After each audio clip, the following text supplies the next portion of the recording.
Muy buenas tardes, queridos amigos. Bienvenidos a Vladimir a la Una. Hoy tenemos como invitado al diputado Elías Agua. Bienvenido, Elías. Vladimir. Unido de Venezuela. Buenas tardes, Vladimir. ¿Cómo te va? ¿Cómo está todo? Bueno, ¿cómo se siente estar en la Cámara, en la Asamblea Nacional después de haber sido ministro? No, yo soy político. Ajá. ¿No?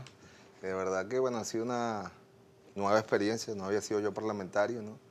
Y hemos estado allí, bueno, viendo el fragor de la batalla, que ojalá fuera cada día más una batalla de ideas, y no un torneo de descalificaciones, de insultos, de medias verdades, ¿no?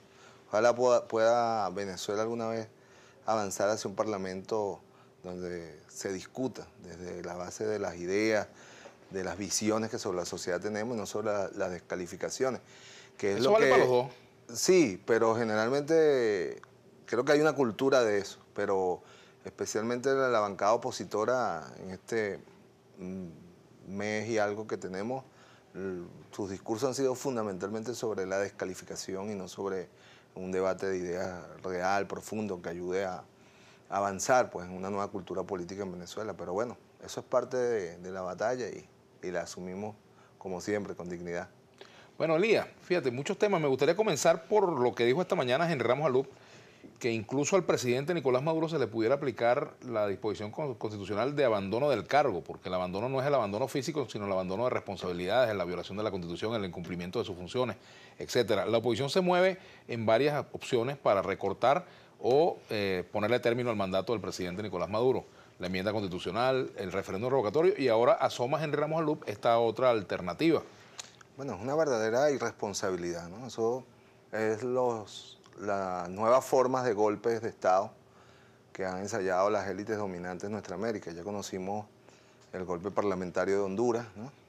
Y el golpe parlamentario del Paraguay, ¿no? De manera que eso es un golpe de Estado, ¿no? El presidente de la República es un presidente electo y está en ejercicio de sus funciones, ¿no? Tú puedes tener crítica acerca de la gestión de gobierno, pero lo que no puedes es aludir a algo que no existe, el abandono de cargo. Pero lo otro es la irresponsabilidad, ¿no? ¿Con qué organización popular respaldaría una medida de esa? ¿Qué Fuerza Armada Nacional Bolivariana acompañaría una medida de un golpe de Estado parlamentario del presidente de la República, ¿no? Yo creo que alguien que detenta un poder tan importante como es el poder legislativo nacional debería tener más mesura, ¿no?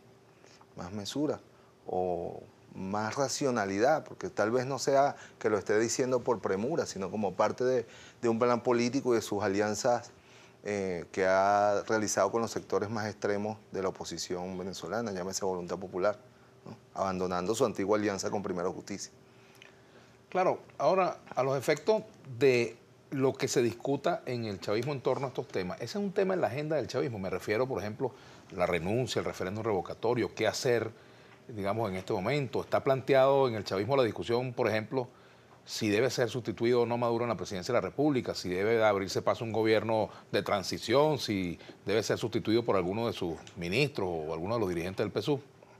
Para nada. El chavismo está firme en torno al liderazgo del presidente Nicolás Maduro y a la culminación del mandato constitucional que el presidente Nicolás Maduro tiene, ¿no? Porque fue electo por el pueblo, tan electo como fue la Asamblea Nacional el 6 de diciembre. De manera que nuestra agenda principal es avanzar en la restitución de los derechos económicos de nuestro pueblo, derechos que se alcanzaron para las grandes mayorías solo en revolución y que sin duda alguna se han visto afectados y mermados en los últimos años, producto de las circunstancias que conocemos, ¿no? Especialmente en los últimos 2 años. Y esa es la tarea principal de la dirección política del chavismo en torno al presidente Nicolás Maduro y, por otro lado, garantizar la estabilidad del país frente a estas amenazas permanentes del presidente de la Asamblea y de algunos otros dirigentes de los partidos de la oposición de promover la salida, la renuncia, ahora el golpe parlamentario, ¿no?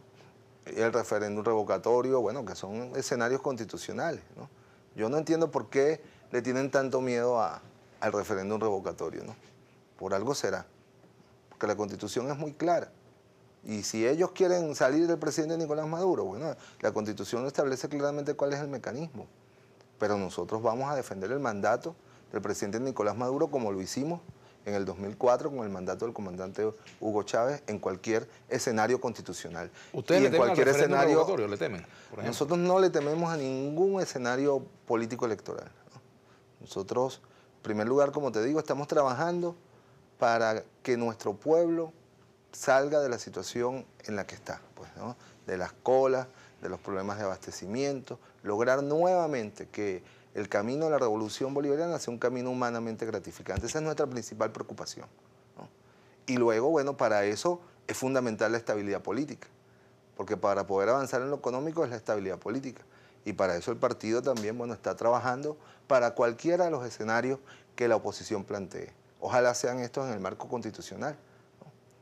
Pero también tenemos que tener responsabilidad de ver otros escenarios donde los cuales ellos escojan nuevamente el camino de la violencia y la desestabilización. Ese camino de la violencia, a ese camino renuncia definitivamente el gobierno. O sea, el gobierno nunca será el primero en plantear un escenario de violencia, ¿No?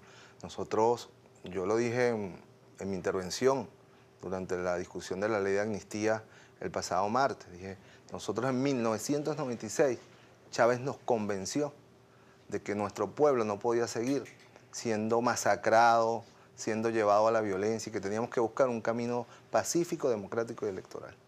Y lo buscamos y logramos la toma del poder político de manera pacífica y democrática, ¿no? Esta fuerza, este bloque histórico de los explotados, de los excluidos, de los históricamente marginados, invisibilizados. Y comenzamos a transitar un camino democrático. Y fue la oposición quien rompió las reglas del juego democrático en el 2002.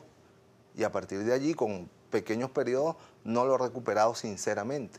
Y uno de los temas fundamentales cuando se habla de amnistía y reconciliación es la renuncia a la violencia, ¿no? Porque se pide que se olvide. Pero ya olvidamos, en el 2007 el presidente Chávez aprobó una ley de amnistía y olvidó lo que había pasado en el 2002. Y los mismos actores repitieron las acciones de violencia y desestabilización en el 2012, en el 2013, en el 2014. Entonces no se trata de olvidar o perdonar. Eso siempre es un escenario posible para avanzar en una sociedad. Se trata de que estos sectores de verdad renuncien a la violencia como forma de hacer política. En Venezuela como lo hicimos nosotros. Ahora fíjate, hay un escenario político nuevo con la mayoría que tiene la oposición en la Asamblea Nacional. Ellos están hablando de unas fórmulas, bueno, el referéndum, la enmienda constitucional. La enmienda plantea la posibilidad del recorte del mandato del presidente Nicolás Maduro. ¿Ustedes estarían dispuestos, por ejemplo, a que se negocie una enmienda que plantee el recorte del mandato de todos los periodos y que comencemos desde cero, digamos? Mira, yo no te quiero adelantar argumentos en contra que pueda servir para favorecer alguna posición dentro de la oposición. Que ellos resuelvan cuál es el mecanismo. Mientras tanto, nuestra ocupación no es resolver si ellos van a la enmienda o van al referéndum, no sé cuándo, ¿no? Nosotros como partido y como gran polo patriótico de Simón Bolívar, bueno, estamos afinados para cualquier proceso en ese sentido. Pero nuestra principal ocupación y tarea y preocupación y deliberación tiene que ver con la estabilización económica del país para que nuestro pueblo vuelva a recuperar plenamente el acceso a sus bienes de consumo.